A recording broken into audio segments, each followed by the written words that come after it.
சாந்தியும் சமாதானமும் நிலவட்டுமாக. அன்பிற்குரிய சகோதரர்களே, இஸ்லாம் ஒரு இனிய மார்க்கம் என்ற இந்த நிகழ்ச்சி நீண்ட உரைகளை கொண்டு நடத்தப்படும் நிகழ்ச்சி அல்ல. உங்களுடைய சந்தேகங்களை கேள்விகளாக முன்வைத்து அதற்கு விளக்கம் தரக்கூடிய நிகழ்ச்சி தான் இந்த இஸ்லாம் ஒரு இனிய மார்க்கம் என்ற நிகழ்ச்சி. கேள்விக்கு செல்வதற்கு முன்னால் இஸ்லாம் பற்றி ஒரு சின்ன அறிமுகத்தை செய்துவிட்டு அதன் பிறகு நம்ம கேள்வி பதிலுக்கு நுழையலாம்.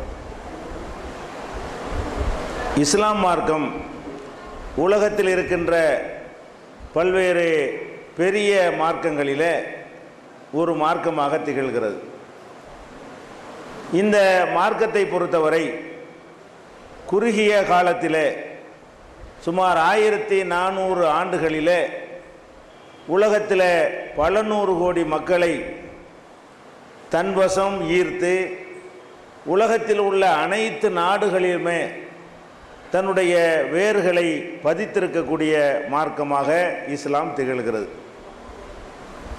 இந்த இஸ்லாத்தை பொறுத்தவரை ஒரு பக்கம் அதன்பால் மக்கள் ஈர்க்கப்பட்டாலும் இன்னொரு பகுதியில் இஸ்லாத்தின் மீது பலருக்கு ஒரு அதிருப்தியும் வெறுப்பும் இருப்பதையும் நாம் பார்க்கிறோம்.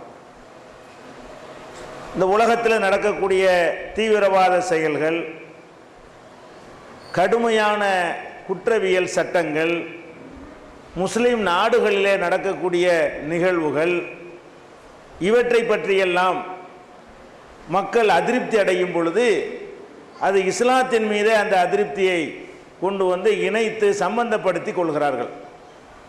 அப்போ இதனால் இஸ்லாம் என்றால் என்ன, முஸ்லிம்களுக்கும் இப்போ உள்ள இஸ்லாத்திற்கு ஏதாவது சம்பந்தம் இருக்கிறதா என்ற விஷயங்களை எல்லாம் விளக்கி மக்கள் மத்தியில் ஒரு நல்லிணக்கத்தை ஏற்படுத்தணும். அதுதான் இந்த நிகழ்ச்சியுடைய நோக்கம். இஸ்லாம் ஒரு இனிய மார்க்கம் என்ற நிகழ்ச்சியுடைய நோக்கம் என்னவென்றால், ஒவ்வொரு மதத்தை சேர்ந்தவர்களும் அடுத்த மதத்தின் மீது கசப்பு வைத்திருப்பார்களேயானால், வெறுப்பு வைத்திருப்பார்களேயானால் அவங்களுக்கு மத்தியில் அடிக்கடி சண்டைகளும் சச்சரவுகளும் பூசல்களும் நடந்து கொண்டே இருக்கும்.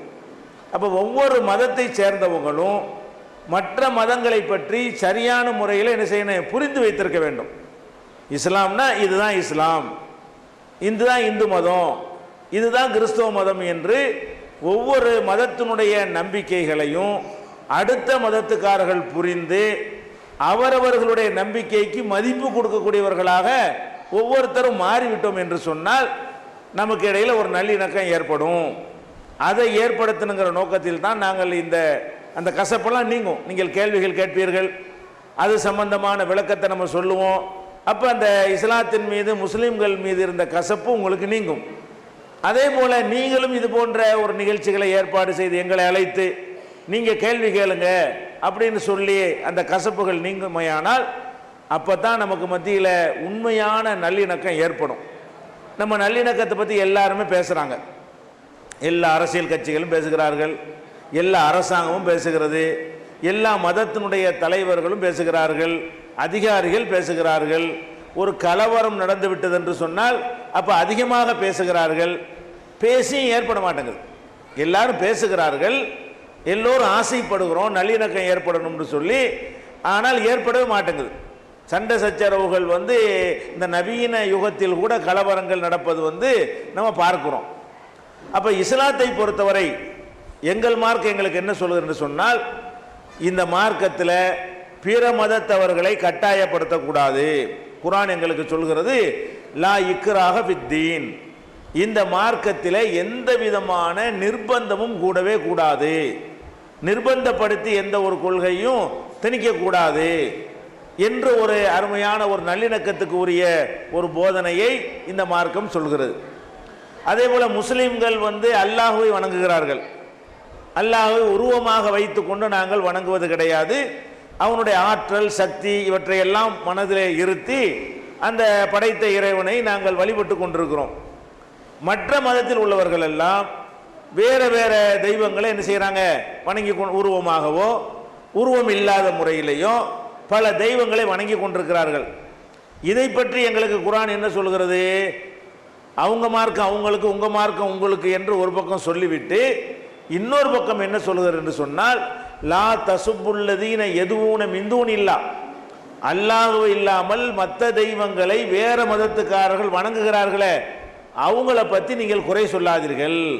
பிற மதத்தை அவங்க தெய்வங்கள்னு நினைச்சு வணங்குறாங்க, அதை பற்றி அவங்களுக்குள்ளே பல பேர் விமர்சனம் பண்ணி கொள்ளலாம். முஸ்லீம்களை பொறுத்த வரைக்கும் பிற மதத்தவர்கள் புண்ணியாத்மாக்களாக யாரை கருதுகிறார்களோ அவங்கள பற்றி நீங்கள் விமர்சித்து விடக்கூடாது. அப்படி விமர்சித்தீர்களே ஆனால் இப்போ யசுபுல்லாக அதுவன் பிகைரி இல்மின், அவங்களும் அல்லாஹ் வந்து விமர்சிப்பாங்க, அப்புறம் சண்டை ஏற்பட்டு விடும். இப்படி குர்ஆன் எங்களுக்கு கட்டளை எடுக்கிறது. குர்ஆனில் வந்து இந்த நல்லிணக்கம் ஏற்படுவதற்கு என்ன மாதிரி வழி என்றால், ஒரு மதத்தினுடைய நம்பிக்கை அடுத்த மதத்துக்காரங்க திட்டும் போது தானே சண்டை வரும். அது செய்யாதீங்க. ஒரு முஸ்லீம் வந்து அந்த மாதிரி என்ன செய்யக்கூடாது, செய்யவே கூடாது என்று குர்ஆனில் எங்களுக்கு என்ன இருக்கு, கட்டளை இருக்கிறது. அதே போல எங்கள் இஸ்லாம் என்று சொன்னால் எங்களுக்கு ஆதாரம் வந்து குர்ஆன் தான், எங்களுக்கு ஆதாரம் வந்து நபிகள் நாயகம் தான். வேற யாரும் சொல்வது இஸ்லாம் ஆகாது. இஸ்லாம்னா அது குர்ஆனில் இருக்கணும், இல்லைன்னா நபிகள் நாயகம் அவங்க வந்து அவங்க காலத்தில் அதை நடைமுறைப்படுத்தி இருக்கணும். இந்த ரெண்டுக்கு பேர் தான் இஸ்லாம். அப்போ அந்த இஸ்லாத்தில் நீங்கள் உள்ள நுழைந்து பார்த்தீர்களே ஆனால் இப்போ நம்ம பார்க்கக்கூடிய இந்த பிற மதத்தவர்களுக்கும் முஸ்லீம்களுக்கு மத்தியில் உள்ள விரிசல் இருக்க இதெல்லாம் காணவே முடியாது. இப்போ நபிகள் நாயகம் அவங்களுக்கு வந்து அந்தரங்க உதவியாளராக 2 பேர் இருந்தார்கள். நபிகள் நாயகம் அவங்களுக்கு அந்தரங்க உதவியாளர்னா என்ன, அவங்களுடைய தனி அறை வரைக்கும் வருவார்கள், யாராவது பார்க்க வந்து அழைத்து கொண்டு வருவார்கள். இந்த பொறுப்புகள் எல்லாம் அந்தரங்க உதவியாளர்கள் தான் செய்வாங்க. இந்த பர்சனல் செக்ரட்டரி சொல்றாங்க இல்லையா, அந்த மாதிரியாக 2 பேர் நபிகள் நாயகம் அவங்களுக்கு இருந்தாங்க. அந்த 2 பேர்ல ஒருவர் வந்து முஸ்லீம், இன்னொருவர் வந்து யூதர். யூதர்கள்னா யாருன்னு கேட்டா, அன்னைக்கு நபிகள் நாயகத்தினுடைய பிரச்சாரத்துக்கு முட்டுக்கட்டை போட்டவர்கள், அவங்கள பல சந்தர்ப்பங்களில் கொலை செய்வதற்கு முயற்சித்தவர்கள், ஆட்டு இறைச்சியில வந்து விஷத்தை கலந்து அதை கொண்டு வந்து நபிகள் நாயகத்தை கொடுத்து சாப்பிட வைக்க திட்டமிட்டவர்கள். இந்த மாதிரி அவங்கள ஒழிப்பதற்கு கங்கணம் கட்டி கொண்டு, ஏன்னா யூதர்களாக இருந்தவங்க தான் முஸ்லீமா மாறுறாங்க. அந்த கோபத்தில் இவர் முகமதை நம்ம ஒழிச்சு கட்டணும் என்று ஒரு சமுதாயம் திட்டம் போட்டிருக்கிறது. அந்த சமுதாயத்தில் உள்ள ஒரு ஆளை தனக்கு பர்சனல் செக்ரட்டரியாக, அந்தரங்க செயலாளராக நபிகள் நாயகம் அவர்கள் வைத்திருந்தார்கள் என்பதை அவங்களுடைய ஆதாரபூர்வமான வரலாறுகளில் பார்க்கிறோம். நபிகள் நாயகம் அவங்க வந்து அவங்க தனக்குன்னு ஒரு கொள்கை வச்சுருந்தாங்க. அவங்க வந்து பிறக்கும் போதே வந்து அனாதையாக இருந்தாலும் ஒரு 25 வயசுலாம் பெரிய ஊர்லேயே பெரிய செல்வந்தர் ஆகுறாங்க.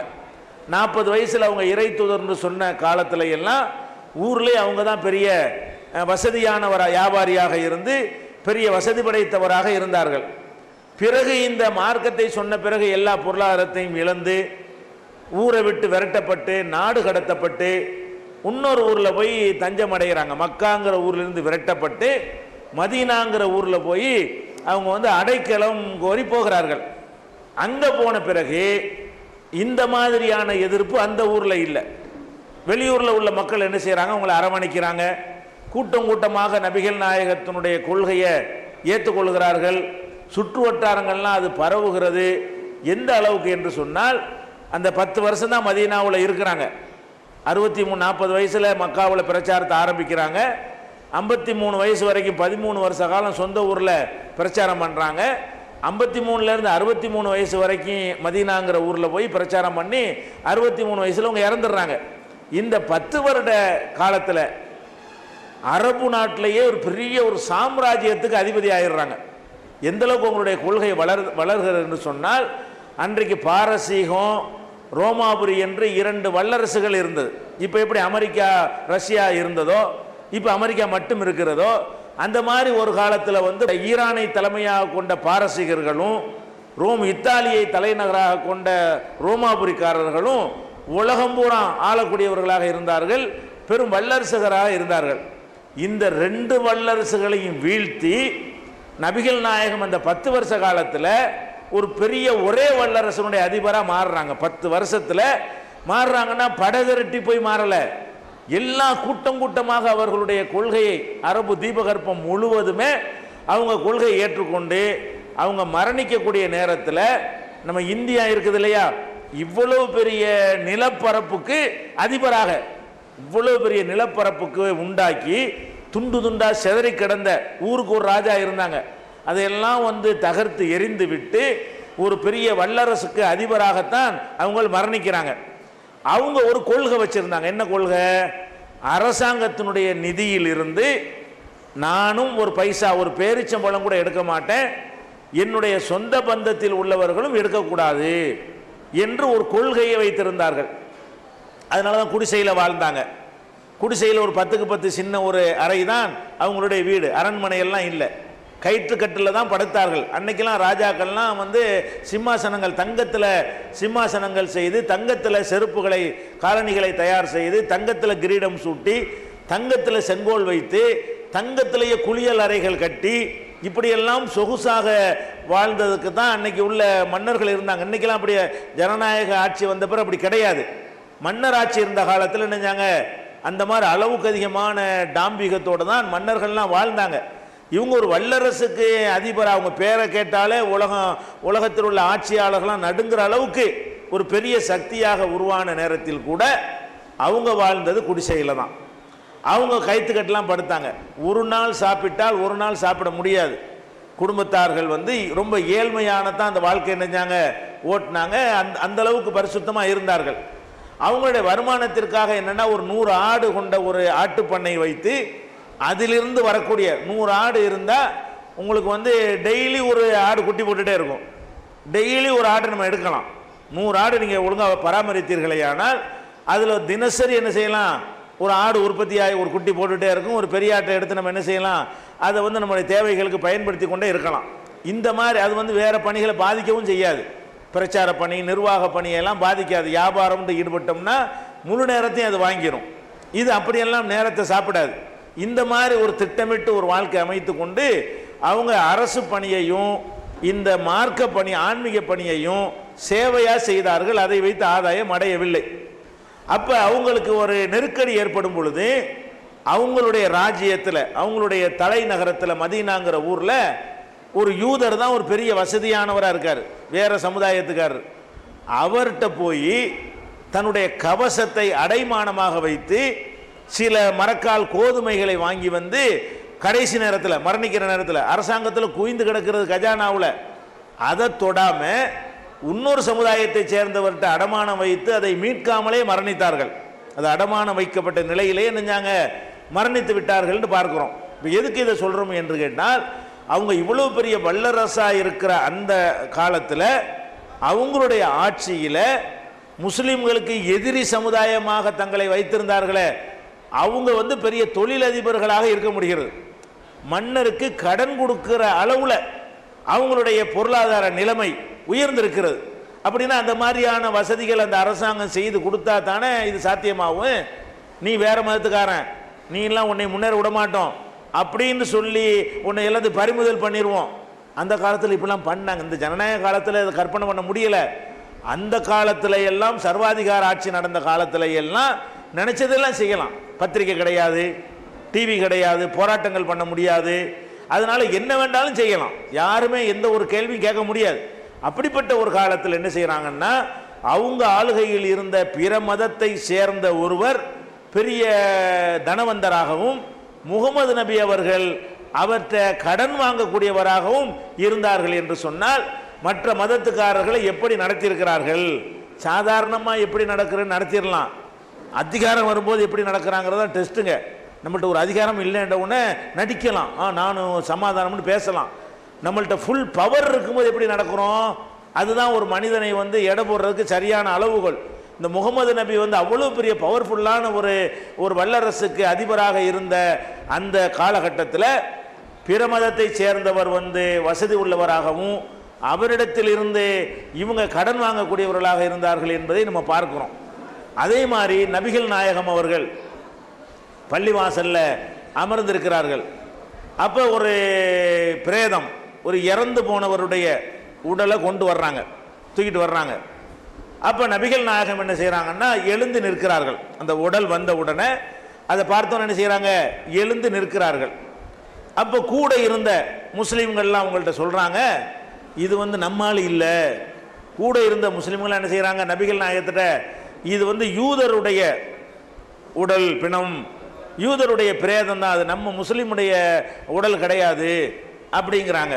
அப்போ நபிகள் நாயகம் என்ன சொன்னாங்கன்னு கேட்டால், எந்த ஒரு உடல், இறந்து போன உடல் உங்களை கடந்து சென்றாலும் நீங்கள் எழுந்து, உங்களை கடந்து செல்லும் வரை எழுந்து நில்லுங்கள், உங்களை கடந்து சென்ற பிறகு நீங்கள் உட்கார்ந்து கொள்ளுங்கள் என்று அவங்க சொல்கிறாங்க. அப்போ அவங்க ஜனாதிபதி சக்கரவர்த்தி அவங்களுடைய தலைமை செயலகமே அந்த பள்ளிவாசல் தான். பள்ளிவாசல் அரண்மனை கோட்டையெல்லாம் அவங்களுக்கு இல்லை. அவங்க வாழ்ந்த காலம் வரைக்கும் கோட்டை கட்டிக்கிறல, பள்ளிவாசல் ஓலையில் பேரிச்சம் ஓலைகளால் வேயப்பட்ட கூரை வேயப்பட்ட அந்த பள்ளிவாசல் தான் அவங்களுடைய தலைமை செயலகமாக இருக்கிறது. அப்போ அதில் இருக்கக்கூடிய நேரத்தில் இன்னொரு மதத்துக்காரர் அவங்களுடைய பிரேதத்தை கொண்டுட்டு வர முடிகிறது. இன்னைக்கு ஒரு மதத்தை சேர்ந்தவங்களே ஒரு ஆள் இறந்து போயிட்டாருன்னு சொன்னால் ஒரு தெருவுக்குள்ளே பணத்தை கொண்டு போக முடியுமா?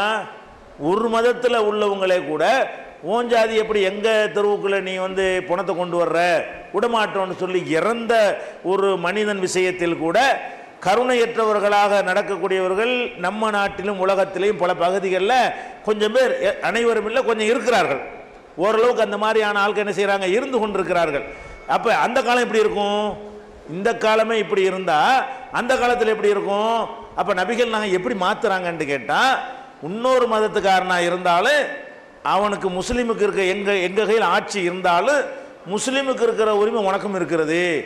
இவன் பிரேதத்தை எடுத்துக்கிட்டு போகிற தெருவில் நீனு எடுத்துக்கிட்டு போகலாம், எங்களை கடந்து கூட எடுத்துக்கிட்டு போகலாம் என்கிற அளவுக்கு நபிகள் நாயகம் அவர்கள் அந்த இணக்கம் ஏற்படணும், மதங்களுக்கு மத்தியில் சண்டைகள் வரக்கூடாது. சண்டைகள் நபிகள் நாயகம் போட்டிருக்கிறாங்க, போர் செஞ்சிருக்கிறாங்க. அதெல்லாம் மதம் என்ற அடிப்படையில் செய்தது கிடையாது. ஒரு நாடு என்கிற ஒரு அடிப்படையில், ஒரு நாடு இன்னொரு நாட்டுக்கு எதிராக நடக்குமையானால் இந்தியாவுக்கும் பாகிஸ்தானுக்கும் சண்டை வருதுன்னு வைங்க, அது இந்து மதத்துக்கான சண்டையா, அவன் போடுறது முஸ்லீம் மதத்துக்கான சண்டையா? நிச்சயமாக இருக்காது. அவனு நாட்டுக்கு போகிறான், நம்ம நாட்டுக்கு போடுறோம். இந்த அடிப்படையில் சில சண்டைகள் நபிகள் நாயகம் அவர்கள் காலத்தில் நடந்திருக்கிறது. அவங்க மட்டும் இதை நடத்தவில்லை, எல்லா மதத்தில் புண்ணியஸ்தர்களாக கருதப்படுகிறவர்களும் போர்க்களத்தில் ஈடுபடாமல் இருந்தது இல்லை. ராமர் போர் செஞ்சவர் தான், கிருஷ்ணர் அது அவர் போர்க்களத்தில், ராமாயணம் மகாபாரதம்லாம் யுத்தம் தானே சொல்லுது, அது ஒரு யுத்தம் தானே, அதுவே போர் தான். தர்ம யுத்தம், தர்ம யுத்தம் தடுக்கப்பட்டது கிடையாது. அநியாயத்துக்கு தான் யுத்தம் பண்ணக்கூடாது. தர்மத்தை நிலைநாட்டுவதற்காக வேண்டி என்ன செய்யலாம், ஒரு நாடு யுத்தம் செய்யலாம், ஆளாளுக்கு தான் ஆயுதம் தூக்கக்கூடாது.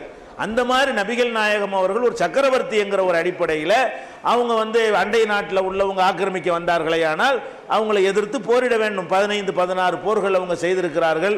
அவங்களே அதுக்கு தலைமை தாங்கி தளபதியாகவும் போய் என்ன செய்கிறாங்க, ஆன்மீகத்தினா வெறுமன ஆன்மீக ஆளுக்கு ஆயுதம் தூக்க மாட்டாங்க. முகமது நபி ஆன்மீக தலைவராக இருந்து கொண்டும் ஒரு போராளியாகவும் போர் வீரராகவும் இராணுவ தளபதியாகவும் அந்த மாதிரியாக எல்லா விதமான வித்தைகளையும் வீர தீர விளையாட்டுகளை கற்றவராகவும் அதே நேரத்தில் ஆன்மீகத்தை மக்களுக்கு சொல்லக்கூடியவராகவும் முகமது நபி அவர்கள் இருந்தார்கள். அப்போ எதுக்கு இதை சொல்கிறோம் என்றால், இந்த அளவுக்கு ஒரு சக்தி வாய்ந்த ஒரு நாட்டின் அதிபராக இருக்கும் பொழுது கூட அவங்க நாட்டில் பிற மதத்துக்காரங்க எப்படியெல்லாம் நடத்தப்பட்டார்கள் என்பதற்கு தான் அவங்கள அந்தரங்க செயலாளராக வச்சிருக்கிறாங்கன்னு சொல்கிறோம். மற்றவங்க தொழில்துறையில் முன்னேறி இருக்கிறத பார்க்குறோம். மற்றவங்களுடைய பிரேதத்தை கூட பள்ளிவாசல் வழியாக கொண்டு போகிறத கூட அவங்களுக்கு எந்த விதமான பாதிப்பு ஏற்படுத்தலை மட்டுமில்லை, எழுந்து நின்று மரியாதை செய்கிற அளவுக்கு. இறந்து போயிட்டான், உசுரோடு இருக்கிற வரைக்கும், உசுரோடு இருக்கிறவனுக்கு எந்திரிக்கக்கூடாது. எங்கள் மார்க்கத்தில் உயிரோடு இருக்கிற ஒரு மனிதனுக்காக எழுந்து நிற்கக்கூடாது. எழுந்து நின்று அவனுக்கு மண்டக்கணம் ஏறி போயிடும். யாருக்கும் நீங்கள் எழுந்து நிற்காதீங்க, எனக்கும் எழுந்து நிற்கக்கூடாதுன்னு நபிகள் நாயகம் சொன்னாங்க. நீங்கள் அமர்ந்திருக்கும் பொழுது நான் வந்தால் நீங்கள் யாரும் எனக்காக எழுந்து நிற்கக்கூடாது, இப்படியெல்லாம் கட்டளை போட்டிருக்கிறாங்க. உசுரோடு இருக்கிறவனுக்கு எழுந்து நிற்கக்கூடாதுன்னு சொல்லிவிட்டு இறந்தவனுக்கு எழுந்து நிற்க சொல்கிறாங்க. ஏன்? அவனுக்கு மண்டக்கணம் வராதுல்ல. உயிரோடு இருக்கிறவனுக்கு தான் மண்டக்கணம் வர்றேன், இறந்தவனுக்கு மண்டக்கணம் வரப்போகுது. அதனால் அதை மட்டும் நபிகள் நாயகம் நினைஞ்சாங்க, அனுமதித்திருக்கிறார்கள். அப்போ இந்த மாதிரியான ஒரு நல்லிணக்க மார்க்கம் தான் இஸ்லாம் என்பது. ஆனால் அதை சில பேர் விளங்காமல் புரிந்து கொள்ளாத காரணத்தினாலையும், இஸ்லாத்தினுடைய கோட்பாடுகளை பேணாத காரணத்தினாலையும், இந்த அனைத்து விஷயங்கள்லையும் இன்றைக்கு முஸ்லீம்கள் என்று சொல்லிக் கொள்ளக்கூடியவர்கள் வந்து குர்ஆனில் உள்ளபடி நடப்ப முன்வருவதில்லை. நபிகள் நாயகம் சொன்னபடி நடக்க முன்வருவது இல்லை. நாங்கள் அதை கொஞ்சம் கொஞ்சமாக சொல்லி அந்த மாற்றங்களை இப்போ கொஞ்சம் ஒரு 10 வருட காலத்தில் ஓரளவுக்கு ஒரு எழுச்சியான ஒரு நிலையை நாங்கள் உண்டாக்கி இருக்கிறோம்.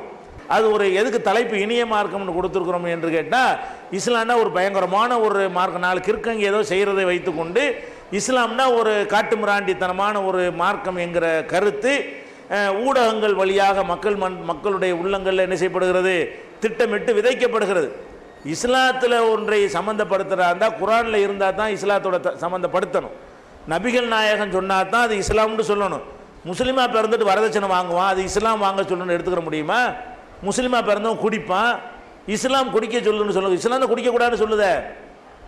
முஸ்லீமாக இருந்துட்டு குடிக்கிறான், முஸ்லீமாக இருந்து விபச்சாரம் பண்ணுறான். ஒரு முஸ்லீம் விபச்சாரம் பண்ணால் இஸ்லாம் விபச்சாரம் பண்ணுதுன்னு சொல்ல முடியுமா? ஒரு முஸ்லீம் குடித்தான்னு சொன்னால் இஸ்லாம் தான் குடிக்க சொன்னுச்சுன்னு சொல்ல முடியுமா? அந்த மாதிரி முஸ்லீமில் சில பேர் என்ன செய்வார்கள், இஸ்லாத்தை மீறி பல காரியங்களை செய்வார்கள். அப்போ நீங்கள் வந்து இஸ்லாம்டா என்ன, முஸ்லீம்டா என்ன, இன்றைக்கு இருக்கிற முஸ்லீம்கள்னா என்னங்கிற வேறுபாட்டையும் நீங்கள் விளங்கி கொண்டீர்களேயானால் நிச்சயமாக இஸ்லாங்கிறது அவ்வளோ இனிமையான, அவ்வளோ ஸ்வீட்டான ஒரு மார்க்கம். அதில் எந்த விதமான மாற்று கருத்துமே கிடையாது. அந்த ஒரு அடிப்படையில் தான் இந்த நிகழ்ச்சி நாங்கள் ஏற்பாடு செய்திருக்கிறோம். இதில் வந்து நீங்கள் வந்து உங்களுடைய உள்ளங்களில் என்ன சந்தேகத்தை வேண்டாலும் கேட்கலாம். நாட்டில் நடக்கிற தீவிரவாதம், அதை பற்றி இஸ்லாம் என்ன சொல்லுகிறது என்று நீங்கள் கேட்கலாம். பெண்களுக்கு இஸ்லாம் உரிமை கொடுப்பது இல்லை என்று நீங்கள் கேட்கலாம். முஸ்லீம்கள் வந்து எல்லாத்துலேயும் தனித்தே இருக்கிறார்கள், அது ஏன் அப்படின்னு நீங்கள் கேட்கலாம். அவங்க ஏன் ஆடு மாடெலாம் போட்டு நல்லா சாப்பிட்றாங்க, உயிர்களை எதுக்கு கொள்கிறாங்க, இப்படி சந்தேகம் உங்களுக்கு இருக்கா? இதைத்தான் கேட்கணும் இல்லை, எத்தனையோ வகைகளில் நீங்கள் என்ன செய்யலாம் கேட்கலாம். எதுக்கு 5 நேரம் நாங்கள்லாம் வாரத்துக்கு ஒரு கதை இந்த கடவுளை வழிபடுறோம், நீங்கள் 5 நேரம் போயிட்டு எல்லாத்தையும் கடவுளுங்கிறீங்க அப்படிங்கிற மாதிரி கேட்கலாம். எதுக்கு தாடி வைக்கிறீங்க, எதுக்கு தொப்பி போடுறீங்க, எதுக்கு புர்கா போடுறீங்க என்று நீங்கள் என்ன செய்யலாம் கேட்கலாம். எதுக்கு ஆம்பளைக்கு சுண்ணத்து பண்ணுறீங்கன்னு கேட்கலாம். நீங்கள் பார்க்குற வகையில் உங்கள் அக்கம் பக்கத்தில் பழகக்கூடிய முஸ்லீம்கள் விஷயத்தில் எத்தனையோ குறைபாடுகள் நீங்கள் காண்பீங்க, அதை ஏன் நீங்கள் கேட்கலாம். வட்டி ஏன் வாங்கக்கூடாதுன்னு சொல்கிறீங்க அப்படின்னு கேட்கலாம். அப்போ உங்கள் சமுதாயத்திலான வரதட்சணை ஜாஸ்தியாக இருக்குது என்று கூட நீங்கள் கேட்கலாம். இந்த எங்கள் மார்க்கத்தை பற்றியும் எங்கள் சமுதாயத்தை பற்றியும் என்ன வேண்டாலும் நீங்கள் கேட்கலாம், கோபமாக கூட கேட்கலாம். இந்த சபையை பொறுத்த வரைக்கும் இந்த நிகழ்ச்சியில் என்ன செய்யலாம், நீங்கள் கேலி பண்ணுற மாதிரி கேட்டாலும் நாங்கள் வந்து கோபப்பட மாட்டோம். நீங்கள் வந்து கட்டும் கோபத்தோடு கேட்டாலும் நாங்கள் என்ன செய்ய மாட்டோம், அதுக்கு எந்த பதில் தான் விளக்கம் தான் சொல்லுவோமே தவிர நாங்களும் இங்கே இருக்கிற சபையில் இருக்கிற யாருமோ எந்த விதமான ரியாக்ஷனும் பண்ணவே மாட்டோம். ஏன், தெளிவாக எங்கள்கிட்ட ஆன்சர் சொல்வதற்கு தான் இந்த நிகழ்ச்சி. நீங்கள் என்ன கேட்குறீங்க, நீங்கள் சொல்வது சரியாக இருந்து எங்கள் மக்கள் பக்கம் தப்பு இருந்தால் அதை எங்கள் மக்களுக்கு அறிவுரையாக சொல்லுவோம். இந்த மாதிரிலாம் பண்ணி இப்படி கேள்விக்கு இடம் கொடுக்குறீங்க என்று சொல்லுவோம். நீங்கள் தப்பாக புரிஞ்சிருந்தீங்கன்னு சொன்னால் நீங்கள் புரிஞ்சது தப்பு, அப்படி கிடையாது என்று நம்ம என்ன செய்வோம், அதை சொல்லுவோம். அப்போ இந்த மாதிரி என்ன பல விஷயங்கள் நீங்கள் முஸ்லீம் சமுதாயத்துக்கு இட ஒதுக்கீடு கேட்குறீங்க அப்படின்னு நீங்கள் கேட்கலாம். உங்களுக்கு மட்டும் இந்த நாட்டில் தனி சட்டம் என்னென்ன, நீங்கள் முஸ்லீம் நாட்டில் முஸ்லீம் மன்னர்கள் எப்படி கட்டாயமாக மதமாற்றம் பண்ணினாங்க என்று நீங்கள் கேட்கலாம். உங்கள் மனசில் என்ன இருக்குதோ இஸ்லாத்தை பற்றியும் முஸ்லீம்களை பற்றியும் அதை அப்படியே போட்டு உடைப்பது தான் இந்த நிகழ்ச்சியுடைய நோக்கம். திருக்குர்ஆன் தமிழாக்கம் பி ஜெய்னுலாபிதீன் வெளிவந்துவிட்டது 8வது பதிப்பு.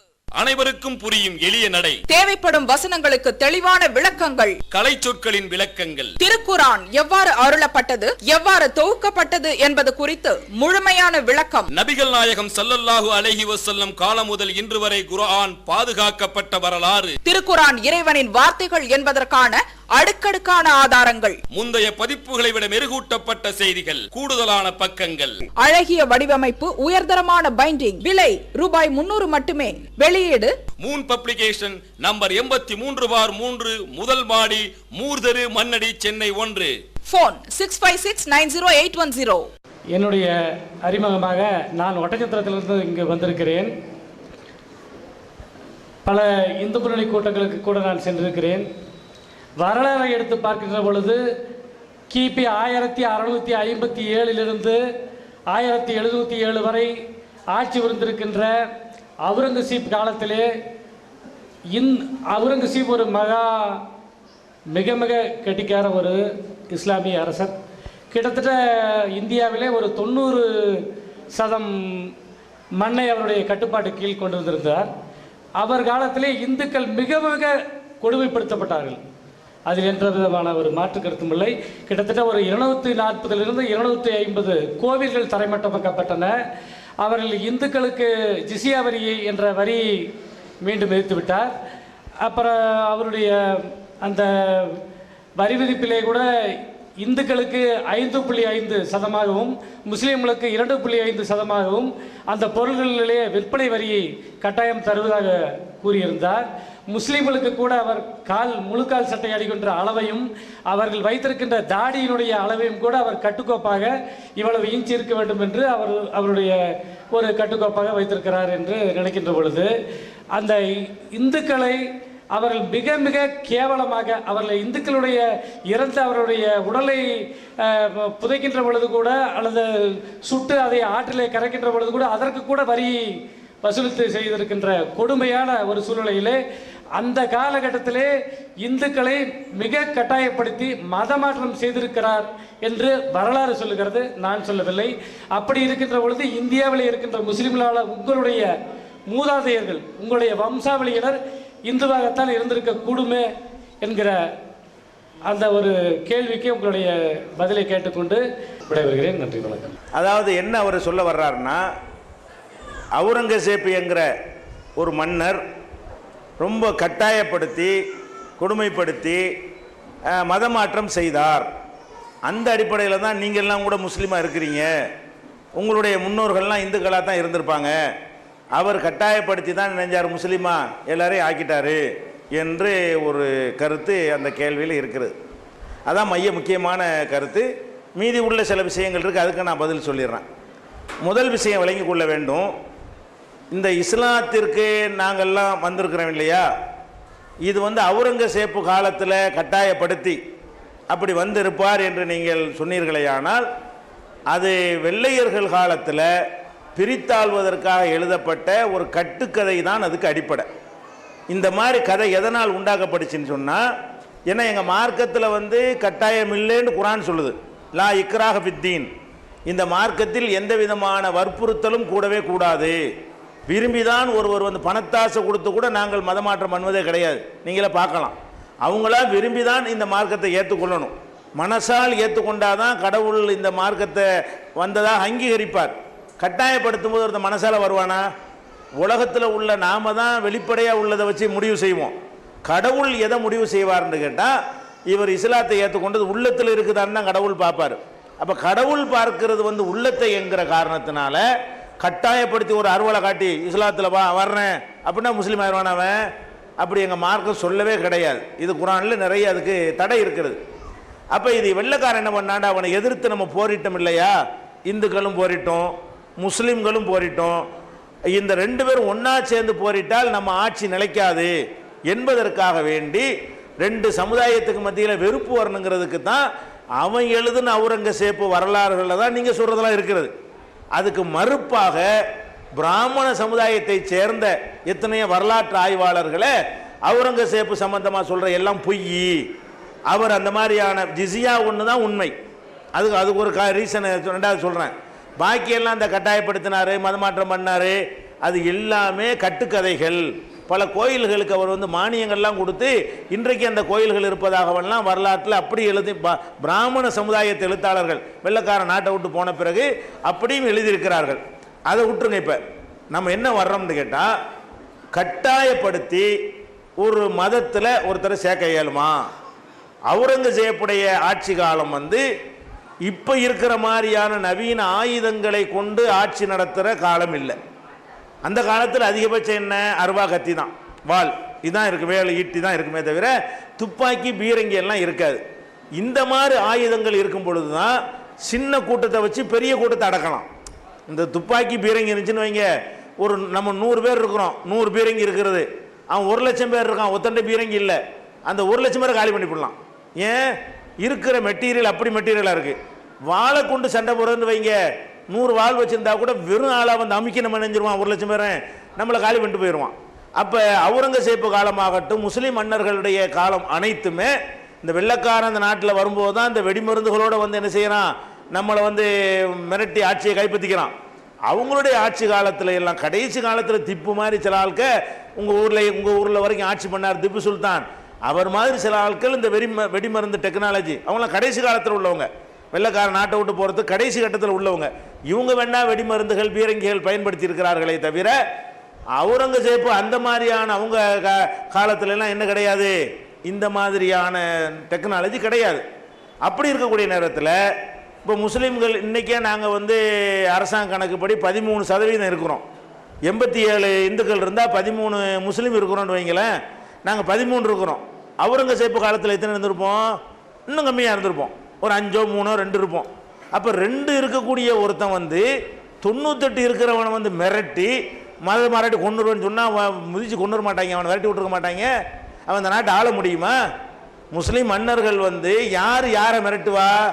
யார்கிட்ட நம்பர் அதிகம் இருக்கோ அவங்க மிரட்டுவாங்க, யார்கிட்ட நம்பர் கம்மியாக இருக்கோ அவங்க மிரட்ட முடியாது.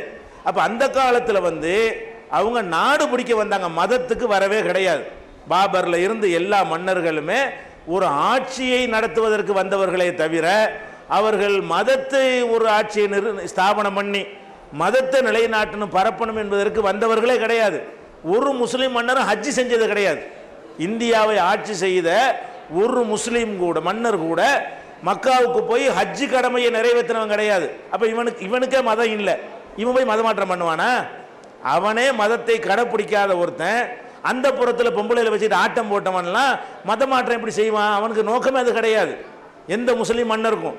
அதனால தான் என்ன பண்ணுறார், உதாரணத்துக்கு சொல்வதாக இருந்தால் பாபர் இருக்கார் இல்லையா, பாபர் வந்து அவர் தான் முதல் மன்னர்னு வேற சொல்லுவாங்க. பாபர் என்ன பண்ணுறாரு, பாபர் வந்து அவருடைய மகன் வந்து ஹுமாயூனுடைய மகன் அக்பர். பாபர் என்ன பண்ணுறாருன்னா மகனுக்கு ஒரு உயில் எழுதுறார். பாபர் வந்து தன்னுடைய மகன், தனக்கு பிறகு மகன் தான் ஆட்சிக்கு வருவார், மகனுக்காக வேண்டி என்ன செய்கிறார், உயில் எழுதுறாரு. இந்த உயில் வந்து நம்ம இந்திய அரசாங்கத்தில் உள்ள டெல்லியில் உள்ள அந்த அருங்காட்சியகம் மியூசியம் இருக்கு இல்லையா, அதில் அந்த உயில் இருக்கிறது, இப்பவும் இருக்குது, இன்னைக்கும் இருக்கிறது. பார்சி மொழியில் எழுதப்பட்ட, நான் சொன்னதுக்கு ஆதாரம் ஏதோ அழிந்து போன ரெக்கார்டு அல்ல, பாதுகாக்கப்பட்ட ரெக்கார்டு. இந்திய அரசாங்கத்தினுடைய தொல்பொருள் ஆய்வுத்துறையில் அவங்களுடைய கண்ட்ரோலில் இருக்கக்கூடிய மியூசியத்தில் அந்த பாபர் தன்னுடைய மகன் ஹுமாயூனுக்கு எழுதின உயில் இருக்கிறது.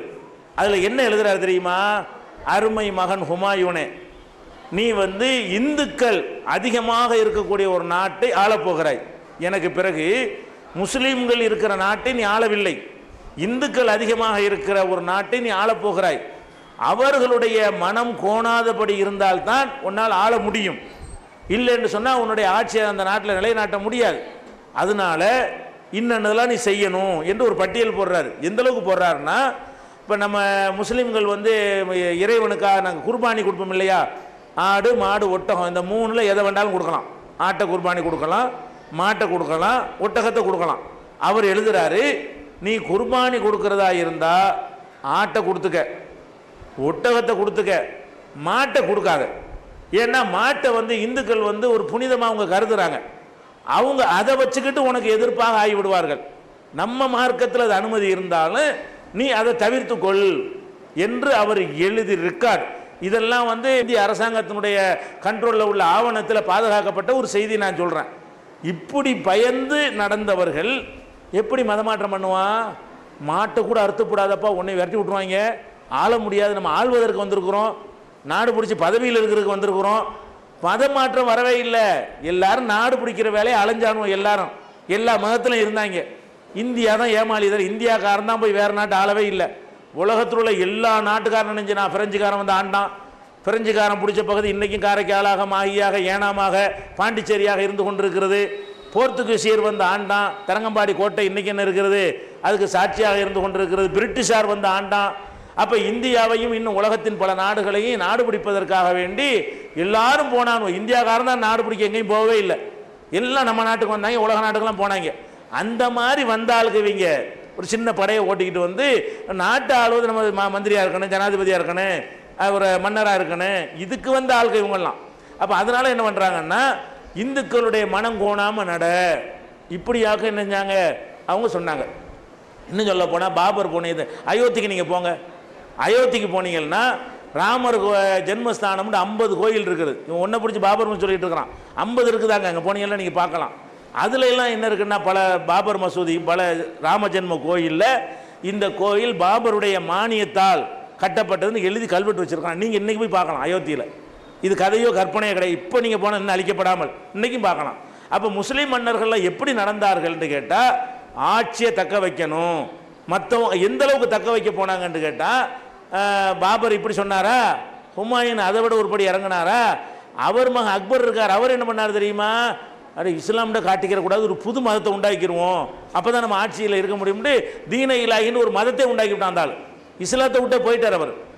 அக்பருங்கிற ஆள் வந்து இஸ்லாமே எனக்கு வேணாம்னு போயிட்டு அவர் என்ன பண்ணுறார், தீன இலாஹின்னு ஒரு புதிய மதத்தை உண்டாக்கி அதில் ரஜபுத்திரர்களை எல்லாம் அவருடைய முக்கியமான பொறுப்புகளில், ரஜபுத்திரர்னா இந்துக்களில் ஒரு முக்கியமான ஜாதி, அவங்கள வந்து என்ன செய்கிறாரு, வந்து தன்னுடைய படைகளில் எல்லாத்துலேயும் வைத்து கொண்டார். அப்போ இப்படி அட்ஜஸ்ட்மெண்ட் பண்ணித்தான் அவங்க ஆண்டாங்க. அப்படி தான் ஆள முடியும். இல்லைன்னா பெரும்பான்மை மக்கள் நசுக்கிப்படுவாங்க. பெரும்பான்மை மக்கள் ஆள்வதாக இருந்தால் சிறுபான்மை மக்கள் ஆள்றது எப்போ என்ன செய்யணும், அவங்க விருப்பப்படியெல்லாம் போகணும். இந்த காலத்தில் இப்படி தேவையில்லை. பயங்கர ஆயுதங்களை வச்சு செய்கிறதா இருந்தால் 100 போலீஸ் வந்து ஒரு ஊரை அடக்கி போடுவான். ஏன், அவங்ககிட்ட ஆயுதங்கள் இருக்கிறது. ஆயுதங்களுக்கு பெரம்ப வச்சுக்கிட்டு இருக்கிற காலத்தில் அடக்க முடியுமா? அப்போ வந்து மக்கள் விருப்பத்துக்கு தகுந்தவாறு தான் அந்த காலத்தில் ஆட்சி முறையை கொண்டு போக முடியும். அப்போ முதல்ல நம்ம லாஜிக் ஒத்துக்கிறதான்னு பார்க்கணும். எப்படி வந்து கட்டாயம் பண்ண இயலும்? சின்ன கூட்டம் அவங்கள்ட்ட சின்ன சின்ன அதில் இராணுவத்தில் இருந்த ஆளுக்கெல்லாம் இந்துக்கள் தான் இருந்தாங்க அதிகமாக. சம்பளத்துக்காக இந்துக்களை இராணுவத்தில் வச்சுக்கிட்டான். முஸ்லீமும் கொஞ்சம் பேர் இருந்தான். இந்த முஸ்லீமில் உள்ள இந்த சின்ன இராணுவத்தை இந்துக்களையும் கொண்ட இராணுவத்தையும் வச்சுக்கிட்டு இந்துக்களை வெட்டுனா வெட்டுவானா? இந்துக்களை மதமாற்றம் பண்ணியிருக்க முடியுமா? நம்மளை பிரித்தாள்வதற்கு வெள்ளைக்காரன் அப்படி எழுதி வச்சுக்கிட்டான். அவங்க இஸ்லாத்தை பேணவில்லைன்னு நாங்கள் குற்றச்சாட்டு சுமத்திட்டு இருக்கிறோம். முஸ்லீமாக வாழலைவங்க. முஸ்லீம் மன்னர்கள் யாருமே ஒரிஜினல் முஸ்லீமாக அவனே வாழவில்லை, முஸ்லீமாக வாழவில்லை. நான் கேட்குறேன், இந்த தாஜ்மஹால்னு ஒன்று கட்டியிருக்கிறானே, இது இஸ்லாமா? ஒரு பொம்பளைக்காக வேண்டி காதலிக்காக வேண்டி என்ன செய்யறான், பல ஆயிரம் கோடி ரூபாய் அன்னைக்கே செலவு பண்ணி நம்ம வரிப்பணத்தில். இதே நான் கண்டிக்கிறோம். ஒரு முஸ்லீமாக இருந்தால் செஞ்சிருக்க மாட்டான். இதை வச்சு இந்த காசை வச்சு கங்கையும் காவிரியும் இணைச்சிருக்கலாம். அன்னைக்கு இருந்த ஒரு நிலைமையில் நாடே எங்கேயோ போயிருக்கும். அவங்க இந்த மாதிரியான கிறுக்குத்தனத்தை பண்ணிக்கிட்டு இருந்தாங்கன்னு நாங்கள் சொல்லிகிட்டு இருக்கிறோம். அப்போ அவங்க எப்படி மதமாற்றம் பண்ணியிருப்பாங்க? அதனால் வந்து அது வந்து நடக்கவே இல்லை. முஸ்லீம்கள் மன்னர்கள் அவங்களே முஸ்லீமாக வாழலைங்கும் போது அடுத்தவன் இஸ்லாத்துக்கு வரணும்னு அவன் ஏன் நினைக்கிறான்? ஒருத்தன் வாழ்ந்தா தானே அவன் நினைப்பான். ஒரு இந்துவா ஒருத்தர் வாழவே இல்லை, இந்து மதத்துக்கு வாங்கன்னு கூப்பிட்டு இருப்பார் அவர். ஒரு கிறிஸ்தவனா ஒருத்தர் வாழவே இல்லை, நீ கிறிஸ்துவ மதத்துக்கு ஆள் சேர்க்க போவார் அவர். அப்போ யார் தன்னளவில் முதல்ல வாழுகிறானோ அவன் தான் அந்த மதத்தை வந்து அடுத்தவங்களுக்கு சொல்லுவான். இது லாஜிக்கு. இந்த லாஜிக்கு மாத்தமாக எந்த புத்தகத்தை எழுதினாலும் இது நிற்காது. இது நீங்கள் விளங்கி கொள்ள வேண்டும். அடுத்து என்னன்னு கேட்டால், அதெல்லாம் விட்டுருங்க. இப்போ வெள்ளைக்காரன் இப்போ முஸ்லீம் மன்னர் இப்போ இல்லை, வெள்ளைக்காரன் இப்போ இல்லை. இப்போ முஸ்லீம் ஆகுறாங்களா இல்லையா? அது யார் மிரட்டினா? அவுரங்கசீப் மிரட்டினாரு. சரி, அப்படின்னு சொன்னால் அவுரங்கசீப் காலத்தில் நினச்சின்னு வச்சுக்கிறோம், பேச்சுக்கு வச்சுக்கிடுவோம். இன்னைக்கு வந்து பல ஊர்களில் பல கிராமத்தில் உள்ள சகோதரர்கள் வந்து என்ன செய்கிறாங்க, இன்றைக்கும் இஸ்லாத்தை நோக்கி வந்து கொண்டே இருக்கிறார்கள். இப்போ ஊராக வர்றாங்க. தனித்தனி அறிஞர்கள் பெரியார்கள்லாம் என்ன செய்கிறாங்க, வர்றாங்க. இவங்களை மிரட்டுவதற்கு நம்மள்கிட்ட போலீஸ் இருக்குதா, இராணுவம் இருக்குதா? நம்பர்லையாவது முஸ்லீம்கள் அதிகமாக இருக்கிறோமா? அல்லது பெரிய இந்த முஸ்லீமான உடனே பெரிய கவர்னர் பதவி கலெக்டர் பதவி கிடைச்சிருங்கிற மாதிரியான ஒரு உத்தரவாதமாவது இன்னைக்கு இருக்கிறதா? இல்லை. முஸ்லீமாக தான் எங்களுக்கு கிடைக்கிற வேலையும் கிடைக்காது. நாங்கள் வெளிநாட்டு தான் போக வேண்டியிருக்கிறது. முஸ்லீமாக இருந்தால் நாங்கள் சம்பாதிக்கிற என்ன செய்யணும், நாங்கள் பொண்டாட்டிக்குள்ளே விட்டு வெளிநாட்டில் போய் தான் கஷ்டப்படணும், அப்போ தான் சம்பாதிக்க முடியுது. அப்படி இருக்கிற தெரிந்து கொண்டும் நாங்கள் ஒரு பெரிய அந்தஸ்தில் இந்த நாட்டில் நாங்கள் இல்லை, பெரிய பதவிகளையோ அந்தஸ்திலையோ அதிகார மட்டத்திலேயோ முதலமைச்சர்களாகவோ பிரதமர்களாகவோ நாங்கள் ஆக முடியாது. அப்படி ஒரு சமுதாயம்னு தெரிந்து கொண்டு இன்றைக்கும் முஸ்லீம் ஆகுறாங்களா இல்லையா? ஆகிக்கொண்டிருக்கிற நீங்கள் பார்க்குறீங்களா இல்லையா? அப்போ என்ன வழங்கணும், இது வந்து இன்றைக்கும் ஆகுறாங்கன்னா இதே மாதிரி அன்னைக்கு ஆகிருக்க முடியாது. அப்போ ஒரு சித்தாந்தத்தை வந்து நேசிப்பதற்கு பல காரணங்கள் இருக்கிறது. அந்த மாதிரி காரணங்களுக்கு வந்தால் தான் நிலைப்பாங்களே தவிர ஒரு மிரட்டலுக்கு வந்தாங்கன்னா நடிக்கத்தான் செய்வாங்க. முதல் மிரட்டுற அளவில் அவங்க இருக்கலை. மிரட்டி இருந்தால் 800 வருஷம் அந்த நாட்டை ஆள முடியாது. 8 நாளில் விரட்டி அடிச்சிருப்பாங்க அந்த நாட்டு மக்கள். மெஜாரிட்டியாக இருக்கிற மக்கள் வந்து அதுக்கு முந்தி இருந்த ஆட்சியாளர்கள் மோசமாக இருந்ததுனால, படுமோசமாக இருந்ததுனால இவங்களுடைய மோசமான ஆட்சி நல்ல ஆட்சியாக தெரிஞ்சிச்சு. அவன் படுமோசமாக போயிட்டான்ல, அதனால இவன் கொஞ்சம் முஸ்லீம் ஆட்சி கொஞ்சம் மோசமான ஆட்சியாக இருந்தது. அவனுக்கு என்ன செஞ்சு, அவனுக்கு இவன் பரவாயில்லையே அப்படின்னு ஒரு 800 வருஷம் சகிச்சுக்கிட்டாங்க. இதுதான் நடந்ததே தவிர வேற பலத்தை வைத்து அதிகாரத்தை வைத்தெல்லாம் இந்த நாட்டை என்ன செய்யலை, ஆள முடியாது. எந்த நாட்டையும் போய் சின்ன நம்பர் வைத்துக்கொண்டு ஆள்வது அந்த காலத்தினுடைய ஆயுத அமைப்பில் வந்து சாத்தியமாகாது. இதை நம்ம புரிந்து கொள்ள வேண்டும். அப்போ இன்றைக்கு என்ன செய்கிறாங்க பெரிய பெரிய அறிவுஜீவிகள், நான் கேட்குறேன், பிரபலமான சில பேரை சொல்கிறேன். கொடிக்கால் சேக்கப் செல்லப்பான்னு ஒருத்தர் இருந்தார், கம்யூனிஸ்டில் வந்து குமரி மாவட்டத்தில் முக்கியமான ஒரு தலைவர், கம்யூனிஸ்ட் இயக்கத்தில் உள்ளவர். அவர் இயக்கத்தில் இருந்து அவர் பலவிதமான போராட்டங்கள்லாம் பங்கெடுத்து ஜெயிலுக்கெல்லாம் போய் இந்த கன்னியாகுமரியை தனி கேரளாவிலேருந்து பிரித்து தமிழ்நாட்டில் சேர்க்கறதுக்கு போராட்டம் பண்ணாங்க இல்லையா, நேசமணி தலைமையில், அதில் எல்லாம் பங்கெடுத்தவர். அப்படியான ஒரு லீடரு இன்றைக்கி ஒரு இஸ்லாத்துக்கு வந்தார். இப்போ ஷேக் அப்துல்லான் அவர் ஏன் வந்தார்? அவரை யார் மிரட்டினா? அந்த சமூகத்தில் இருப்பது அவருக்கு வந்து நல்ல பாதுகாப்பா, இந்த சமூகத்திற்கு பாதுகாப்பான ஒன்று பாதுகாப்பு அங்கே தான் கூட. அவர் வர்ற எதுக்கு வர்றாரு? இஸ்லாம் சொல்லக்கூடிய எனக்கு கடவுள் கொள்கை பிடிச்சிருக்குது, நாங்களாக உண்டாக்கிக்கிட்டு நாங்கள் வணங்குறோம், நீங்கள் வந்து உண்டாக்குனதை வணங்குறது இல்லை, ஒரு பரம்பொருளை வணங்குறீங்க, இது எனக்கு பிடிச்சிருக்குன்னு சொல்லி அவர் இஸ்லாத்துக்கு வர்றாரு. அதே மாதிரி வந்து நிறைய வந்து கமலாதாசன் உங்களுக்கு தெரியும், பெண்ணுரிமைக்காக வேண்டிய நம்ம என்னஞ்சாங்க நிறைய போராட்டம் பண்ணாங்க, நிறைய நூல்கள் எழுதியிருக்கிறாங்க. அவங்களுக்கு நோபல் பரிசு கொடுக்க வேண்டும் என்று இந்திரா காந்தி அவர்களே பரிந்துரை செய்தார்கள். அப்படியான ஒரு புரட்சி பெண் யாரு? இன்னைக்கு பெண்களில் புரட்சி பேசுகிறாங்களே, இவங்களுக்கெல்லாம் முன்னோடி யாருன்னு கேட்டால் அந்த கமலாதாஸ் தான். அந்த மாதிரி இருந்த தன்னையே நிர்வாணமாக்கி ஓவியம் வரைஞ்சி பகிரங்கமாக அந்த பொம்பளை காட்சி வச்ச ஒரு ஆள் அந்த அம்மா. அந்த அம்மா இன்னைக்கு இஸ்லாத்துக்கு வந்து நீ கமலா சுரையான்னு சொல்லி முஸ்லீமாக இன்னைக்கு கேரளாவில் இருந்து இஸ்லாத்தை மக்களுக்கு சொல்லி கொண்டிருக்கிறார்களே, அவர்களை யார் மிரட்டினா? எந்த எந்த ஒரு இதுக்கு ஆசைப்பட்டவங்க வந்தாங்க? ஒன்றுமே கிடையாது. அப்போ வந்து சிந்திச்சு பார்க்குறாங்க, இதுவும் பார்த்து இது நல்லா தெரியுது, இதுக்கு வந்து அப்படி தான் நடக்குதே தவிர கண்டிப்பாக வந்து மதமாற்ற கட்டாய ஆயுதத்தில் மதமாற்றம் பண்ணவே முடியாதுங்க. ஆயுதத்தை வச்சு மதமாற்றம் பண்ணோம்னு சொன்னால் எதிர்ப்பு தான் கொஞ்சம். நம்மளே ஒரு சித்தாந்தத்தை வந்து ஆயுதத்தின் முனையில் திணிச்சிங்கன்னா எதிர்ப்பு கடுமையாகும். பிரச்சாரத்தின் அடிப்படையில் திணிச்சா மக்கள் ஏற்றுக்குருவாங்க. திணிச்சு இப்படி தான் செய்யணும்னு சொன்னீங்கன்னு வைங்களேன், புரட்சி வெடிச்சு போயிடும். அப்போ வெள்ளைக்காரன் இவ்வளோ பீரங்கி வச்சுக்கிட்டு 200 வருஷம் ஓட்ட முடியலை, அந்த ஆளுக்கு வந்து அறுவாளையும் கத்தியும் வச்சுக்கிட்டு 800 வருஷம் ஓட்டியிருக்கிறாங்க. முஸ்லீம் மன்னர்கள் வந்து 800 ஆண்டு இந்த நாட்டை ஆண்டாங்க. எதை வச்சுக்கிட்டு? வாள், ஈட்டி, அம்பு வச்சுக்கிட்டு. இவன் வந்து 200 வருஷம் கூட ஆள முடியல பீரங்கி வச்சுக்கிட்டு. அப்போ வந்து மக்களுடைய ஒரு புரட்சின்னு வந்துருமையானால் இதெல்லாம் தாங்காது. ஜிசியான்னு ஒன்று போட்டார். என்ன போட்டாருன்னு கேட்டால், முஸ்லீம்களுக்கு ஜக்காத்துன்ற ஒரு வரி, அந்த ஜக்காத்துண்டா நாங்கள் இருக்கிற சொத்தை கணக்கு பண்ணி 2.5% கொடுக்கணும். இந்த ஜக்காத்துங்கிற வரியை எல்லாருமே கொடுக்கணும். அப்போ முஸ்லீம்கள்ட்ட அந்த ஜக்காத்து வரியை இவர் வாங்குறாரு. வாங்கும்போது ஒரு கொஸ்டின் ஆகுது, அப்போ முஸ்லீம்களுக்கு மட்டும் வரி வாங்குறீங்க, இந்துக்களுக்கு ஏன் நீங்கள் வாங்கலை அப்படிங்கிற மாதிரி வரும் பொழுது, நம்ம மதத்தில் உள்ள வரி அவனுக்கு எப்படி வாங்க முடியும்? நம்ம முஸ்லீமுக்கு ஜக்காத்து வாங்குற மாதிரி இந்துவும் ஜக்காத்து கொண்டு கேட்டால் நம்ம மதத்தை திணித்து விட்டதாக அவங்க என்ன செய்வாங்க? நினைக்குவாங்க. அதனால என்ன செய்யுங்கன்னு கேட்டால், அவங்களுக்கு வந்து காப்பு வரின்னு ஜிசியான்னு பேர். அந்த தொகை 2, 5லாம் கிடையாது, அவங்களுக்கு தகுதிக்கு தகுந்த வாரத்தை நிர்ணயிச்சார். முஸ்லீம்கள்கிட்ட ஜக்காத்துன்னு வாங்கி அரசாங்கத்தில் சேர்த்தாரு, இந்துக்கள்கிட்ட வந்து ஜிசியான்ற காப்பு வரிங்கிற பேரில் வசூல் பண்ணார். 2 பேருக்கும் வரி வாங்கினாங்க. ஆனால் ஒரு மதத்தில் சொல்லப்பட்ட வரியை இன்னொரு மதத்துக்கு வாங்கக்கூடாது என்பதற்கு அது ஒன்று செஞ்சார் அவர், அவுரங்கசீப். மற்றபடி இந்த எல்லாத்துக்கும் சாவுக்கு வரி, அடக்கம் பண்ண விடலை, அதெல்லாம் வந்து கூடுதலாக எழுதி செய்கிறாங்க, எழுதி வச்சுக்கிறாங்க. ஜிசியா ஒன்று தான் உண்மை. அது கூட உங்களுக்கு இந்த ஜிசியாவோட சம்பந்தமாக கூடுதல் தகவல் தெரிந்து கொள்வதற்காக வேண்டி குற்றச்சாட்டுகளும் பதில்களும் அப்படின்னு ஒரு நூல் போட்டிருக்கிறோம். அதில் நிறைய கூடுதல் விவரங்கள்லாம் இருக்கிறது. அந்த நூல் உங்களுக்கு தருவாங்க, குற்றச்சாட்டுகளும் பதில்களும். நான் இஸ்லாமில் மார்க்கத்தில் நற்புதனாக கவரப்பட்ட 15 நாட்கள் முன் இஸ்லாத்தில் நான் ஏற்றுக்கொண்ட நாளிலிருந்து என் தந்தையும் தாயும் என் உறவினர்கள் அனைவரையும் கடுமையாக எதிர்க்கிறார்கள். என் தாயின் உடல்நிலை மோசமாய் ஆஸ்பத்திரியில் அனுமதிக்கப்பட்டுள்ளது. என் குடும்பத்தின் எதிர்ப்பான் காரணமாக புனிதமான புர்காவை நான் அணிய முடியவில்லை இருக்கிறது. எனது கணவரின் ஆதரவில் மட்டுமே நான் தற்சமயம் இருக்கேன். இந்நிலையில் நான் என்ன செய்வது? அந்த சகோதரி வந்து டோக்கனை தந்திரமும் வாங்கிட்டாங்க. சரி, இஸ்லாத்தை இப்போ தான் ஏற்றுருக்கிறாங்களாம். இஸ்லாத்தை அவங்க ஏற்றுக்கொண்டு விட்டு அது வந்து குடும்பத்தில் என்ன செய்கிறாங்க? எதிர்ப்பு தெரிவிக்கிற காரணத்தினால அதை முழுமையாக என்னால் கடைப்பிடிக்க முடியலை, நான் என்ன செய்யணும்னு கேட்குறாங்க.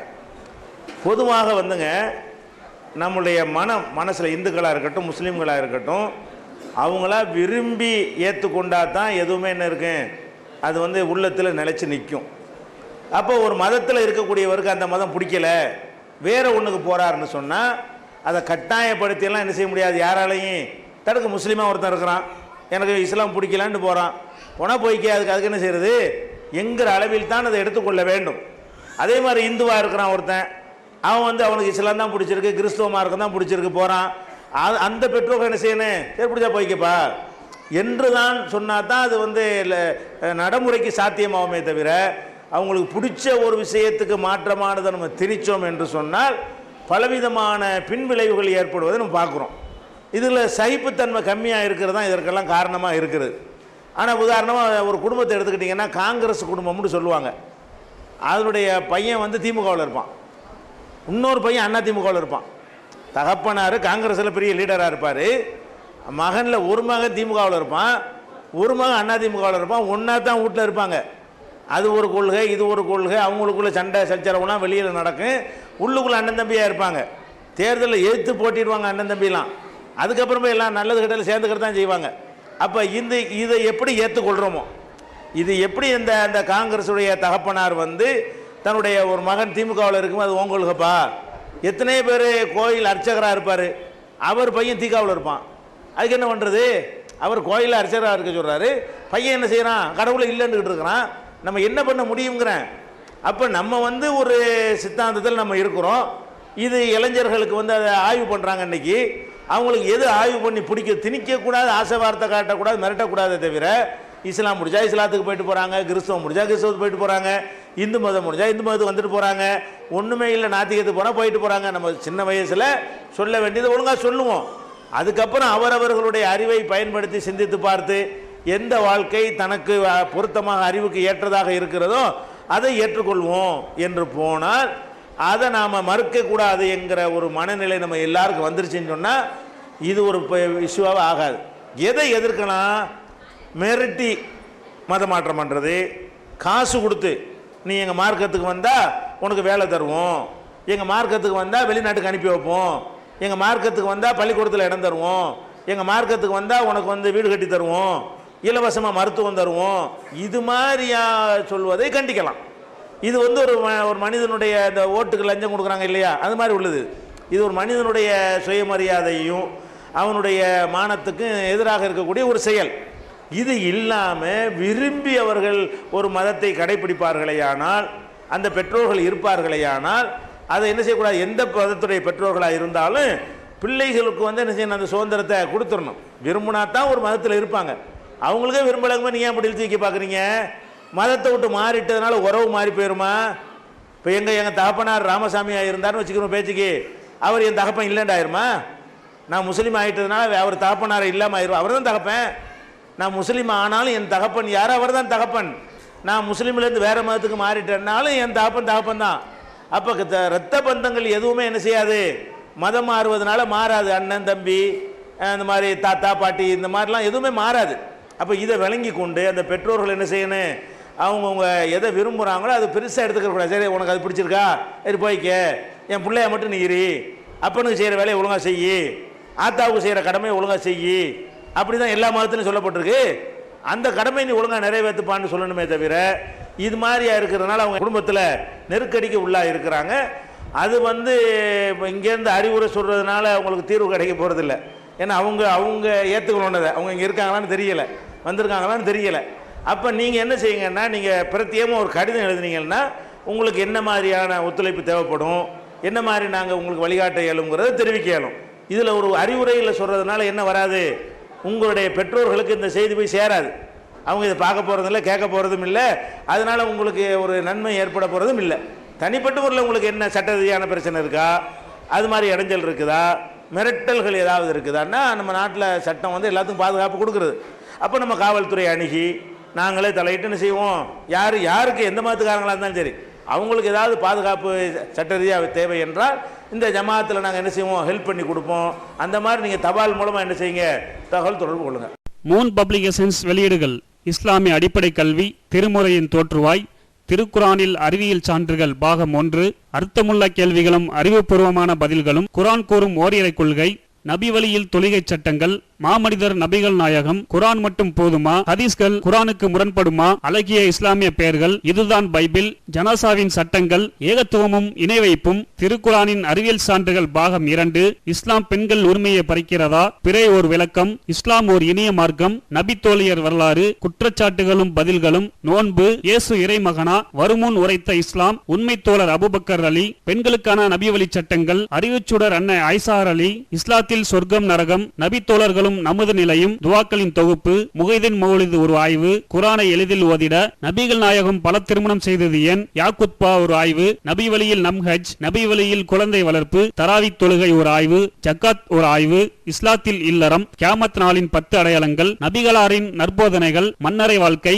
பைபிளில் நபிகள் நாயகம், இஸ்லாத்தின் பார்வையில் பில்லி சூனியம், தர்கா வழிபாடு, நபிகளாரின் இறுதி நாட்கள், இஸ்லாமிய கொள்கை, சரியான ஹதீஸ்களும் தவறான ஹதீஸ்களும், சந்திக்கும் வேளையில் கொள்கை விளக்கம், பேய் பிசாசு உண்டா, கற்பனை கதைகள், நவீன பிரச்சனைகளும் தீர்வுகளும், தப்லிக் தாகலிம் தொகுப்பு, சுபகான மௌலிது ஒரு ஆய்வு, மனிதனுக்கேற்ற மார்க்கம், நேர்ச்சையும் சத்தியமும், மனனம் செய்வோம், விளக்கப்பட்ட உணவுகள், அர்த்தமுல்லா இஸ்லாம், குர்பானியின் சட்டங்கள், தொழுகை, இஸ்லாத்தின் பார்வையில் கனவுகள், இஸ்லாமிய திருமணம், இறைவனிடம் கையேந்துங்கள், மீராஜும் அதன் படிப்பினைகளும், வேதம் கொடுக்கப்பட்டோர் யார், மற்றும் prophet Mohammed the greatest man மற்றும் CD டிவிடிகள் கிடைக்கும் இடம் மூன் பப்ளிகேஷன் 83/3 மூர்தரு முதல் மாடி மண்ணடி சென்னை 1. Phone number 65690810.